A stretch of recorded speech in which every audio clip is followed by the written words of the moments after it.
Welcome everybody to a special edition of Stoppage Time FC, a special edition of why not Blue versus Blue. It's been a hot minute since we've had Blue versus Blue, and we wanted to talk about some things. And we didn't go live yesterday because the World Series started, so we wanted to give it its proper attention.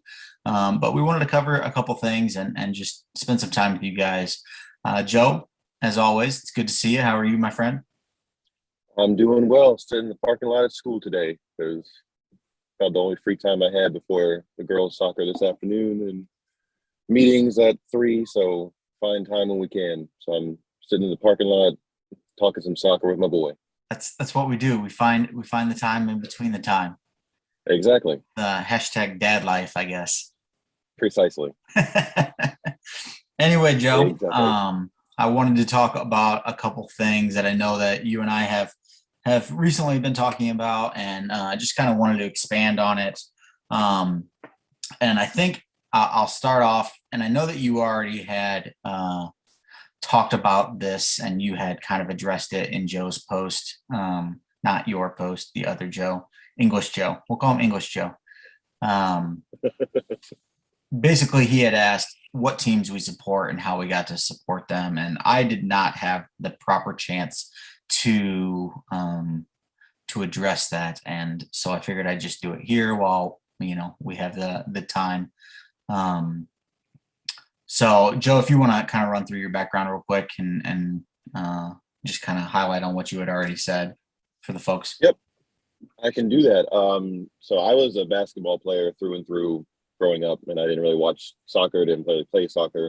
It was the complete opposite of what I was accustomed to with using my hands and the sport that I played. So, but about 2009, 2010, around the World Cup time, I figured I'd give it a shot. And I started watching and getting more into it and playing FIFA. So at that point, I was like, I really like this sport. Got really into watching the men's national team in the 2010 World Cup. And so it's like, let me research a little bit more and figure out a team that I could support. So I hopped on FIFA and just was scrolling through all the rosters and looking at the guys that names I recognized and everything. FIFA is great for that, by the way, because it's got everybody's rosters and their images and what skills they're good at. So it's not just a video game. Helpful tool for a little plug. But then I kind of was playing with Argentina a little bit, and I really liked Aguero. Found out he played for Manchester City. Found out that they also shared the same color as my college team, which is the Tar Heels. So I was like, let's give them a run.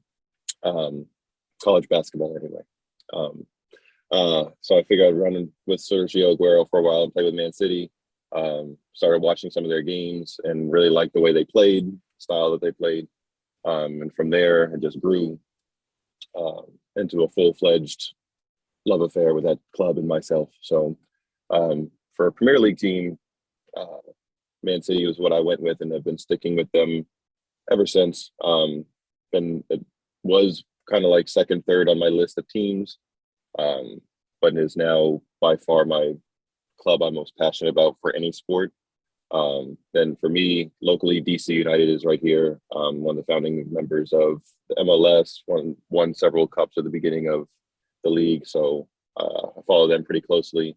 And then in the post, I also mentioned Ajax was a team that I kind of kept an eye on because one of my friends who helped get me into soccer was a big Ajax fan.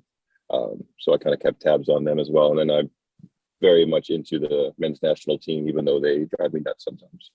A lot of the time. A lot of the time. Yeah, so like that's kind of how I got into it as well. I actually started off more in the international game. I didn't really follow club football until about 2006.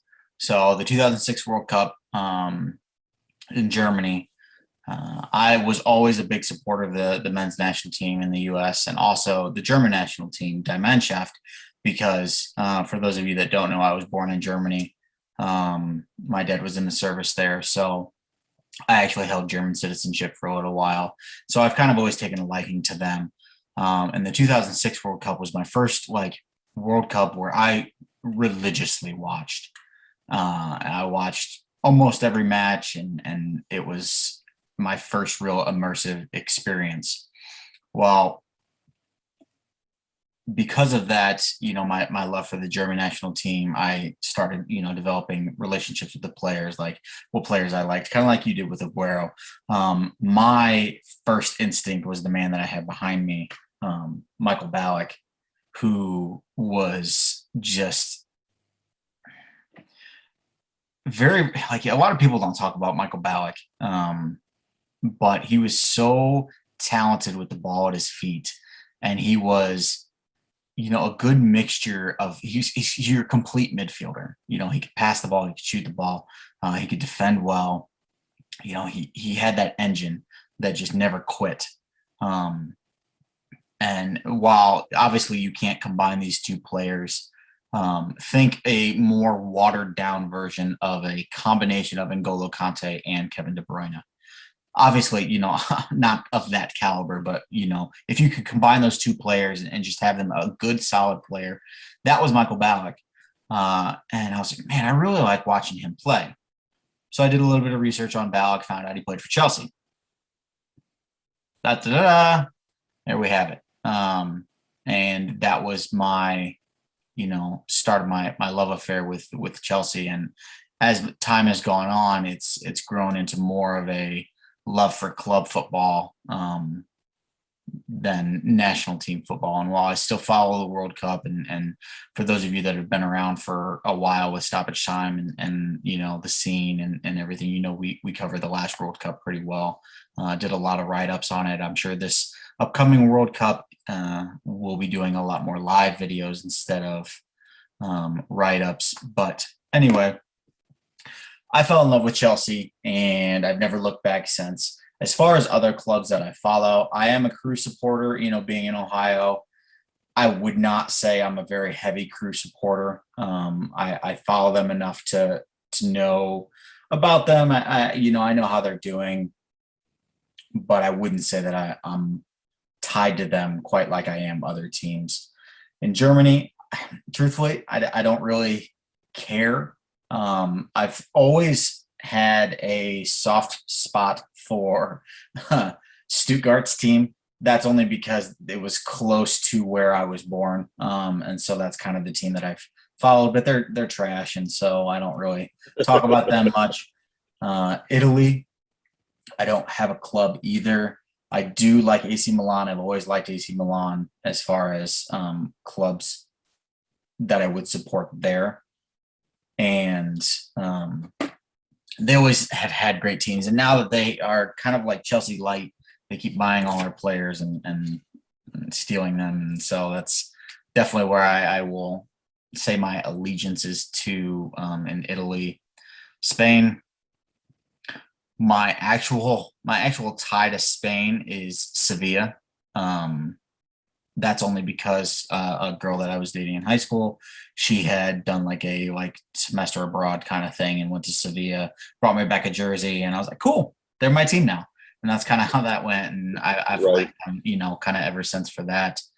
But I don't really have as much tie to them as well. The thing is, though, I don't like supporting a team in other leagues because I do want to remain objective. I want to be able to talk about the game from, not the rose-colored glasses, the Homer of the group. We've seen plenty of them in all groups around the Scene Network. Views has their own, and 94 has their own, and Stoppage Time is no different either. But I'd say, to finally answer English Joe's question, that would be where my teams originated from and how I supported them.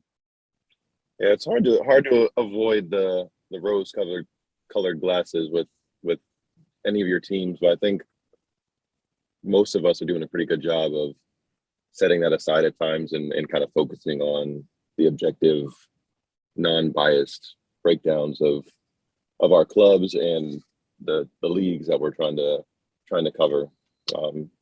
It's really hard to separate that. So for those who still have those rose-colored glasses for their clubs, it's definitely a hard thing to separate yourself from, because we've talked about this before, where we've both started liking these club teams, and over in Europe, it's like it's a way of life. Mhm. Um, and even though we're not over there, I know for you, and same thing for me, that the Man City supporter in me like is goes just be isn't just watching them as a team. Like I'm invested in what they're doing outside of the pitch, watching all the documentaries I can, and it's become such a part of like my daily life. I'm always wearing something Manchester City. I'm having conversations with people at the gas station that notice my jersey and are Mhm. a fan of another team. I think it's growing a lot in the U.S. As far as supporters of the European teams and soccer in general. So it's really fun to see those interactions, because when I'm in the car rider line at school and I have my City jerseys on, I almost always have a parent or two who makes a comment about their team, um, or Manchester City. I was coaching, or when I was at my buddy's hockey game, some of his players were United fans and were giving me grief because I had my City backpack on. So I love that this sport is starting to get a real foothold in the U.S. as more of a mainstream thing and not just kind of a secondary type sport to the big three of baseball, basketball, and football. Yeah, So absolutely. And the one thing that I can say that I've always loved, and part of the reason why I'm so invested in the scene culture now is I can't say that, 5 or 6 years ago, I wasn't completely biased, much like a lot of fans that we still see are.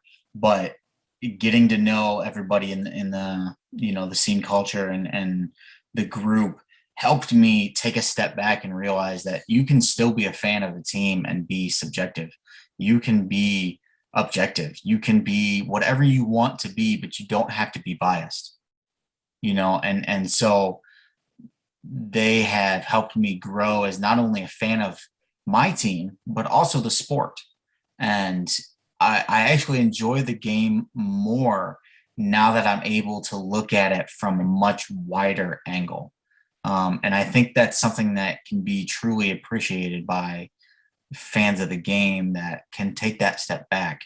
And that's not always the case. And you and I both run into them on the daily, like I said, in our other groups and the US soccer group on that we're both on in Facebook. It's could one one be of the the worst. worst places to go if you want to talk objectively. And I'm that's glad just I'm not. glad you mentioned that though about the boys and our and the scene culture and everything, because they have 100% helped me in my football and basketball fandoms, because with the Washington football team and then with the Wizards and everything, I was pretty much a diehard. How they performed was really impacted my mood, and I was usually pretty, um, I guess, not. I mean, I would criticize them because it's pretty easy to criticize the way Washington was doing things for a while. But it was kind of like they're still my team. I'm going to be a supportive of them regardless. But the way that they've been doing business, the past several years, it kind of opened my eyes more recently, and just all the conversations that we have with the other guys, I was like, it's okay to take a step back and not be gung ho about the team when they're on their bullshit, you know? And both of my other US teams, sports teams, base teams that I was really passionate about, I've taken a major step back in, and where I mean, I've hardly watched any Wizards. I told you guys in the group, like, I'm a Bradley Beal and John Wall fan and not necessarily Wizards fan anymore.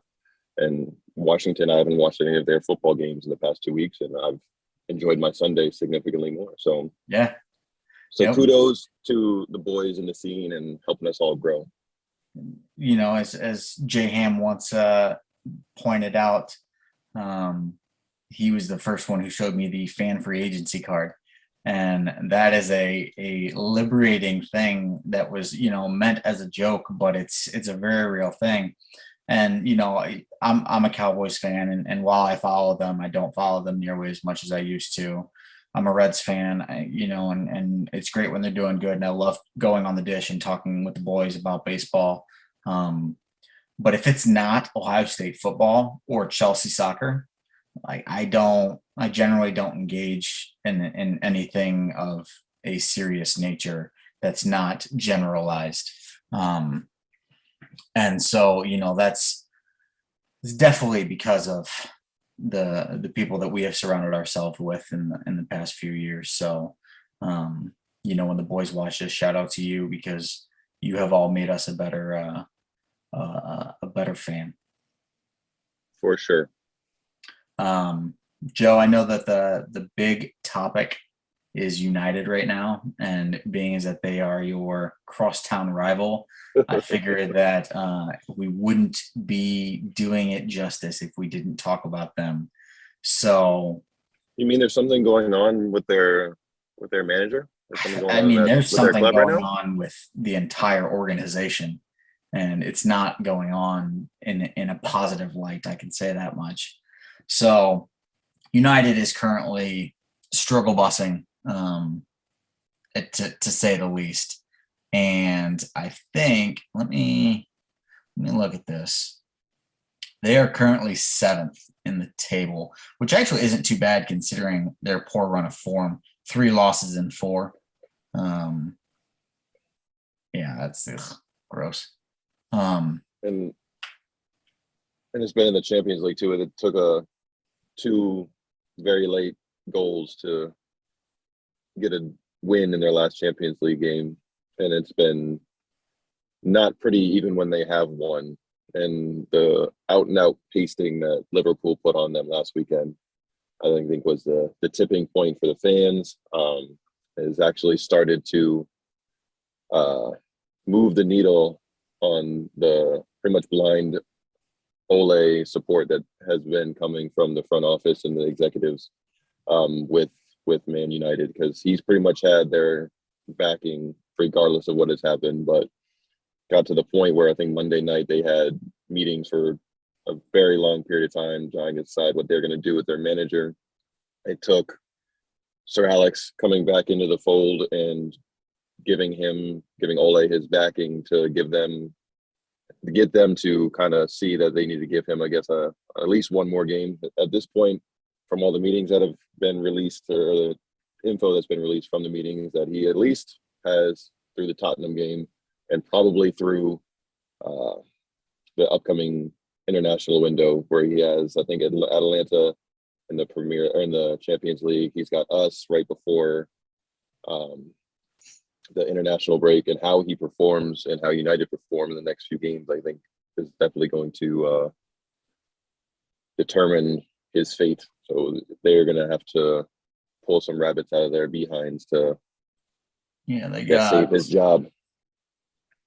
They got Spurs, Atalanta, City, Watford, Villarreal, Chelsea, Arsenal. That takes them up to December 2nd. That's not a good run. That's not a good gauntlet of matches. And after Arsenal, they actually have Palace, who is played surprisingly well under Patrick Vieira. So, that's not a game they can just let off either. My thing with Ole, though, is like, what does one more game do? What like at this point, if they're thinking about replacing him, what does one more game give them? I don't know, because from everything that I'm hearing, the rumblings, it's more than just Ole. It's his technical directors, like under him, leading practices and things like that. And then to me, it's a much larger issue than just Ole. And I've told you this. I've told the guys in the stoppage time chat about this, and I may catch flack for this. I think United are a much worse team now that they have Cristiano Ronaldo than they were before. Because the one thing that they did well as a team before Cristiano was they played good all-around team defense. I'm not talking the back four. I'm talking the remaining, 6 that are in front of the back four. And the one thing that I have never and will never see Cristiano Ronaldo do is play defense. He doesn't do it. He doesn't track Nope. back. He doesn't help on runs. He doesn't help alleviate the pressure that his wing back, and I'm sorry, his out left back or right back is experiencing. So you have guys like Luke Shaw and Wan-Bissaka who are essentially by themselves. I think Cristiano's mainly played on the left. So that would be Luke Shaw, basically by himself. So unless you have a midfielder who drifts over to cover and help him out, then you have Cristiano who's up at the midfield line just waiting for another ball. And so if you have a midfielder who's going to track over to help alleviate that pressure, well, now you have the middle of the pitch open. And it's created disasters for United. It's funny that everybody was touting this United defense and how it was going to be fantastic. The thing is, United's defense isn't bad, but they're not getting any help. And the best defense in the world will still look mediocre if they're having to defend 10 guys by themselves. So, or even if you take the middle six, right? The midfielders and the forwards. If it's 6 against 4 every time, or even 6 against 5, well, then, you're at a disadvantage and you're going to let in goals. And yeah, great. Cristiano's come to the rescue and he's saved them in a couple of games. But I don't think they'd ever be in that position to begin with if they weren't playing him. If they stuck with Rashford and Mason Greenwood and, dare I say, even Anthony Martial, up top, and Cavani and those, they played better as a team last season. And it showed. They finished second. Mm-hmm. Now they were pretty sound defensively as a group. Collectively, yeah. They played together.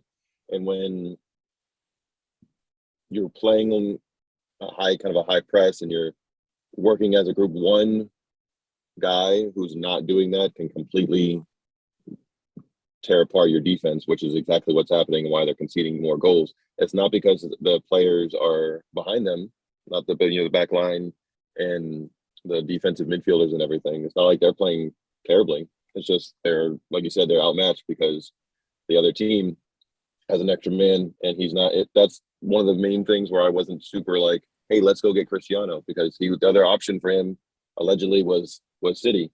And for us, our strength for defensively is pressing high and trying to win the ball back in the midfield and up in the attacking places. And he does not do that. So and then for the other guys who are busting their ass trying to get the ball back, to see him, I mean, it's Cristiano Ronaldo. It is, stars in your eyes sometimes. But then when you see him just lollygagging, for lack of a better word, watching while you're working your butt off, and eventually there's going to be some feelings of, well, he's great and everything, but I'm over here working my ass off and I'm getting no help. There's going to be some disharmony, some discord, and you can see that that's starting to wear on them. I mean, he was lucky not to get sent off in that last game when he was kicking out at the ball when absolutely should have been sent off. When was it, Curtis Jones was down, yep. and he like swung his leg as hard as he could at the ball when it was clearly like in his stomach. So you can see the frustrations are building, and it's not just because of Ole. It's the Man City board, the United board got, I think, either hoodwinked by Ronaldo's agent or with City showing some kind of interest, because as soon as it looked like he might be going to City, whether he was truly going there or not, they immediately pounced and were like, we can't have this happen, and pulled him in. And it was this great signing, but when you really look back at it and you look at the fit, maybe it's not the best situation, and you might be better off with Cavani up top and Greenwood and Rashford now that he's back in the mix, playing out wide, because that those three, even at Cavani's older age, he still works very hard in defense. And he's not just up there trying to get a long ball to him. He's helping the collective effort on defense. You can get away with it a little bit more if you state like if you put Ronaldo in the center, but they don't. You know, if they put him as a center forward, then he'd be a little bit better served to hang out, you know, up top. But even then, like you see, at least in the games that I've watched, I have never not seen Lukaku track back to inside his box. I've never seen even Gabriel Jesus, like, you know, he tracks back. Foden, you know, Foden's going to track back. That dude's all over the pitch. But it's just it's a terrible fit, and they got away with it when you're in La Liga and there's only three other teams that are competitive enough to compete with your team. You get away with it in Serie A when there's only three other teams that are good enough to compete. The Premier League, there are, you know, 6, 7, 8, 10 teams who are competitive enough. Now, granted, they're not going to crack the top four, you know, in the long run, but they're competitive enough to challenge you week in and week out. And that's why you see United having to fight, you know, from the back. And when you couple Varane's injury, then you have Harry Maguire back there channeling his inner R. Kelly saying he's fighting for his fucking life, you know, because he's on an island, and you know Nemanja Vidic isn't walking through that door. Rio Ferdinand is not walking through that door. You need help. So it's going to be really interesting to see what happens in United in the next, you know, calendar month, to see if Ole survives, for one, which they're terrible choices if they do. And two, if he does go, who do they replace him with? Because we've heard names from Antonio Conte, who's reportedly already said, no, thank you. I'm seeing mixed reviews on him. Apparently Pochettino is a name that they like, which, you know, put that pen on the contract right now, sign him up, bring him back, because he's not the answer either. I know that Rod had mentioned in the group that Ten Hagen is the reported insider rumblings that he's hearing, which would be a good fit. He's an excellent manager. Whether or not he can get the best out of Cristiano Ronaldo at 37 years old, who's already accomplished everything, and then change the way United plays is yet to be seen. But it'll definitely be interesting to see what happens. And I'm really curious to see what happens with Pogba, because he's been out the door, back in the door. No, I'm not signing a new contract. Yes, I want a new contract, kind of thing. And so very wishy-washy right now with his situation. Yeah. And I don't know if it's because he fears that he's not going to get a starting spot somewhere else, which is absurd. Or if he's worried that the high wages that he's getting at United won't be fulfilled somewhere else where he would get a starting spot. So that's an interesting situation as well. Yeah, it's all of this got expedited because I think there's a lot of these kind of talks happening with Ole's job situation behind closed doors, but the spotlight really got shown on all this when Mo Salah and Liverpool put a 5-0 thumping on them in Old Trafford. Yeah, they took him out back and showed him who's daddy. And for those who are not aware, that's pretty much the biggest historical rival for United and Liverpool, because they've always competed against each other in the past for the trophies. They have the most hardware between the two of them in the English top flight. Even though City is regionally a little bit closer for United and everything, their fans will tell you still that Liverpool is still their big rival. So anytime you get smacked like that by a rival, especially you're one of your two biggest ones, that definitely can spark change pretty quickly. So we shall see. Hurts a little bit more. Yeah, for sure. And for the fans, I mean, they were booing them off the field at halftime. A good chunk of them were leaving the stadium or very early. There was stills of a lot of people exiting Old Trafford into the neighborhood. I saw With the pitch still or the game still going on. So I saw the meme saying that it was Manchester United fans leaving match early for their commute back to London. I died.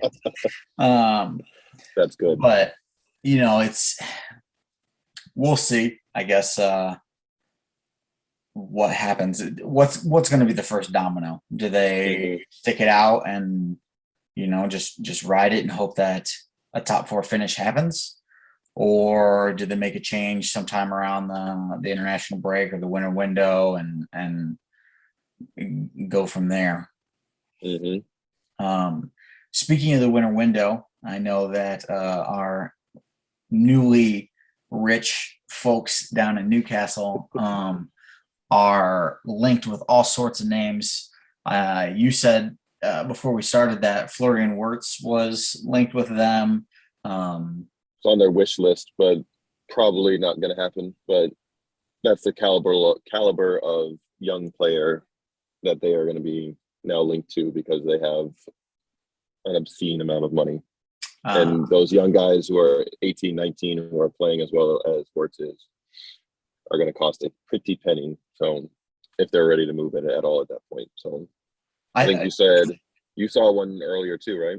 Yeah, Ousmane Dembele, which would he's actually a little bit older, comparatively to some of the names that we've heard Newcastle be linked at, although I think he's like 28 maybe. I don't even know if he's that old, to be honest. But I really but he's going to cost every bit of 100 million.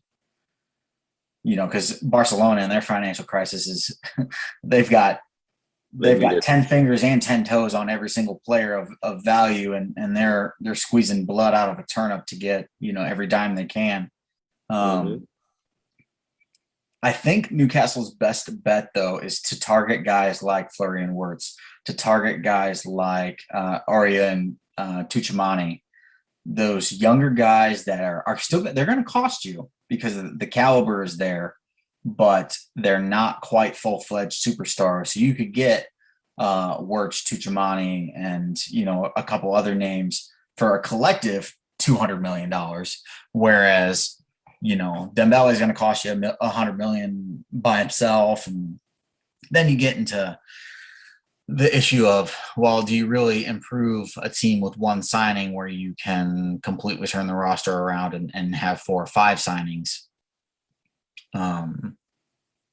So that'll be seen. I know that Conor Gallagher is apparently on the radar, which I'd tell Newcastle to kick rocks if that were me.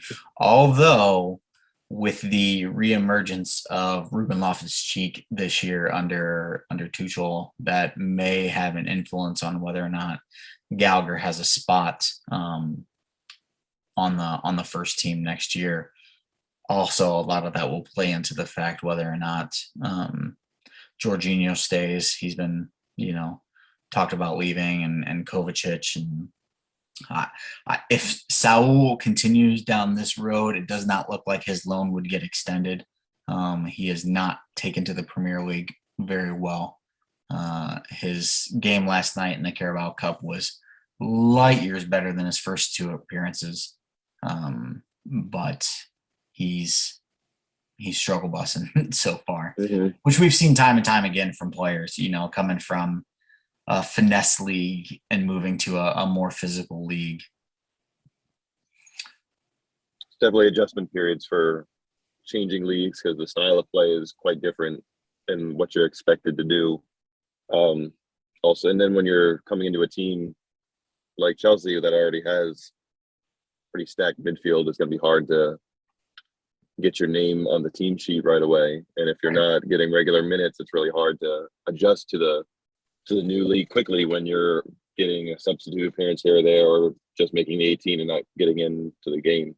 Yeah. So it's tough. It's not an easy thing to do. Well, it's and especially like the same when you come back from injury. As much as I like the player and as much as I want to see an American do well, Christian Pulisic is going to have a really hard time getting back into that starting 11.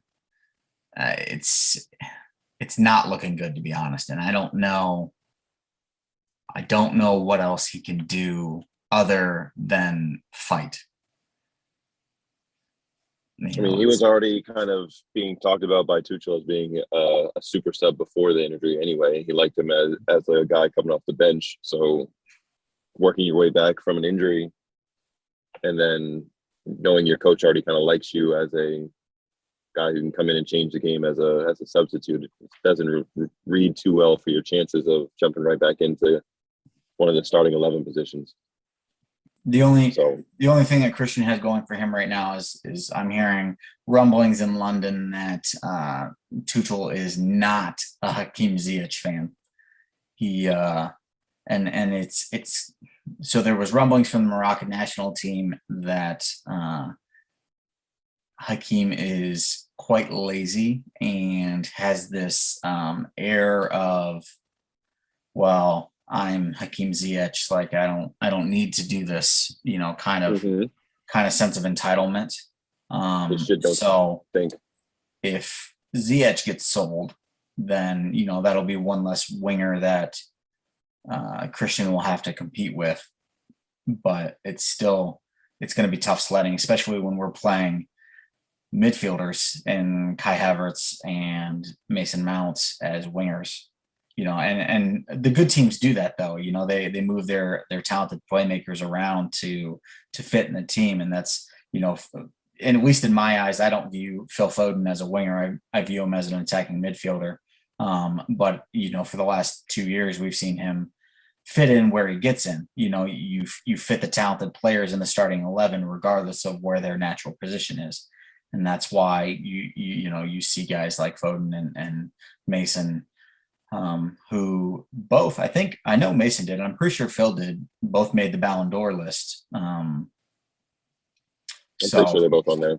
That says enough about their quality as a player.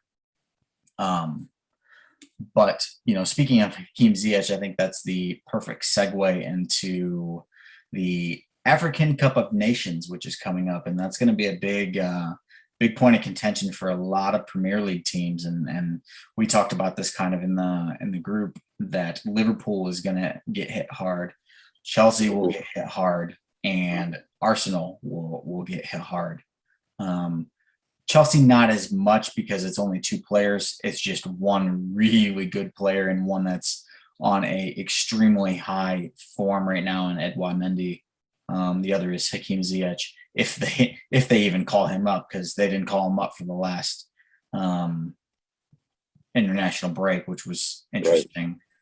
But to have Liverpool miss 2 out of their top 3, in Mane and Salah, they're going to miss Naby Keita, who also scored against United this week. That's not good. and Joel Matip is probably going to be playing for Cameroon, so they'll be missing one of their center backs. And we saw what happened last year when they were shorthanded back there. It put a little extra pressure on the healthy guys, and injuries started popping up. So this is a 5 to somewhat 6 week absence for the African players. That from the beginning of January through the very first week of February, where they're going to be with their national team for the Cup of Nations, which is pretty much to determine the best African nation in a tournament style. And I believe the players are going to be with their team for the duration of the tournament, whether they are knocked out early or not. So that's a big chunk of a very busy time in the European soccer schedule, where these teams are going to be without some of their best players. Like Liverpool is going to be, they better get their points now, because they are going to be without, like we said, Salah and Mane, and City's just going to be missing Mahrez, and we have enough guys to play the wing right now, then we'll be okay without his presence.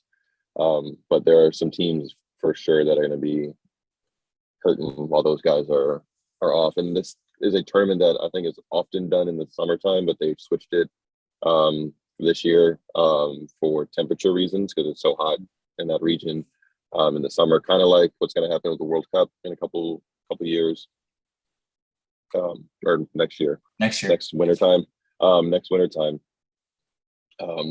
the temperatures in Qatar are way too hot in the summertime, so they've completely changed the schedule and will be run November through beginning of January, I think. Yep. Something like that. So definitely throws a wrench into the club team schedules. Yeah, I'm looking at the major teams and who they're missing. City obviously is only going to be missing Mahrez. United's only going to be missing Eric Bailly and Ahmed Diallo, both for Ivory Coast. Leicester is going to be missing Daniel Amartey, Napolis Mendy, Wilfred Ndidi, and Kelechi Iheanacho. Which that's a lot. That's a lot of depth for them, and they're already struggling. So that's going to be a hurt. Obviously, we already talked about the three missing for Liverpool and Chelsea, and then Arsenal is going to be missing Thomas Partey, Mohamed Elneny, Aubameyang, and Nicolas Pepe. Who that's just as equally as tough to lose that many players. So that's and 6 weeks is a lot. That's the only thing you can hope is that they do get released early. If they don't, they get knocked out. But I don't. From what I was reading too, this is a long-term thing. This isn't. You don't win or lose and go home. You stay for the duration of the tournament. Yep. So we shall see. That's going to be a very interesting time because, like we said, the busy time in European football is the winter break or the winter time, December through January and into February, where there's a lot of domestic competitions going on along with European football and your regular league play. So there's a lot of games in a very short time span. So losing even if it's just squad rotational players, that really hurts your depth and your ability to compete across multiple competitions like the big clubs tend to want to do and do as well as they can in all these competitions. So we shall see what happens.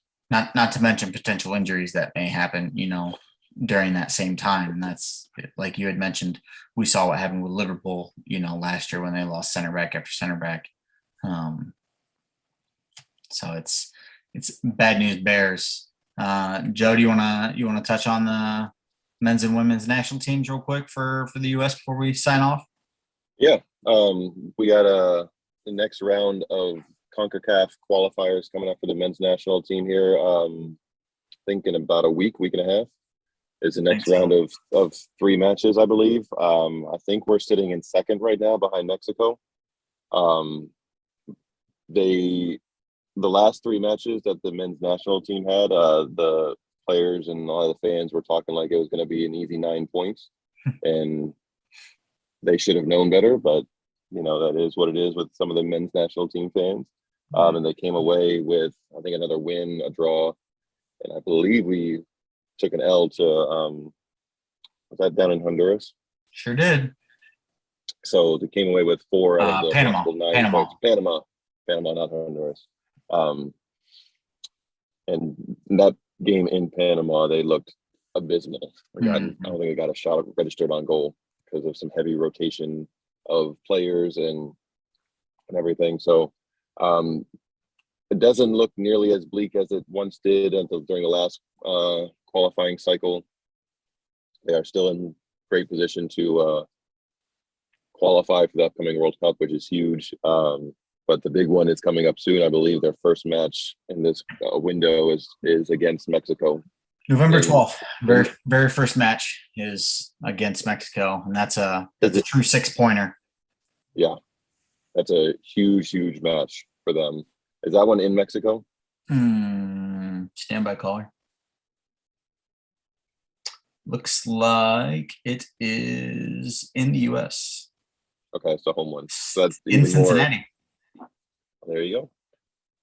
So that is going to be a massive matchup for them, and can might not play a huge role in qualifying because, they should advance if things go well, but this would definitely play a role in either winning or being on top or whatever you want to look at it. And At that this loss point, I just want to see them qualify this time and not have to be sweating to the last match and need a result to yeah. to get by. Yeah. That loss in Panama definitely hurts though, because Mexico's sitting on 14 points. US is sitting on 11. Canada is at 10 points. Panama is sitting there in fourth on 8. Costa Rica, Jamaica, El Salvador, and Honduras all have 6 or less points. So, and the next 4 matches for the US are Mexico, Jamaica, El Salvador, and Canada. So it's a mix. 2 really, really important games and 2 games that are must wins. So, you have to get 6 points from Jamaica and El Salvador just so you don't have to worry about if you draw against, Mexico or Canada, or God forbid you take an L in one or both of those matches, because that's, in order to qualify, you still have to win the games that you're supposed to win. So the team is so maddening because sometimes they just look so dynamic at times and play really well together, and then the very next game it's complete opposite. And then sometimes Greg looks like a fantastic manager and gets a lot out of the players, and they seem to be really playing well for each other. And then the next game, he makes some really interesting, and by interesting, I mean terrible lineup decisions and or lack of moves in game where it's just makes you want to pull your hair out. So it's very tough watching the men's national team because I want to be fully invested and back them and get fully into it, but there's just times where it's just so hard emotionally because I get invested with some of the players and the team, and watching the way things have gone is, especially in the past couple of years, it's been such a roller coaster. It's hard. Yeah, and that's the thing for me with Berhalter is I don't necessarily hate his lineup selections. We rotate way too many players, but I know that that's kind of the nature of the beast, especially with as many injuries that we've had recently and things like that. I think he likes to hang on to players that are well past their prime and hope that they're going to come around. I'm sorry, Josh Sargent is garbage, and he does not deserve to be in that roster.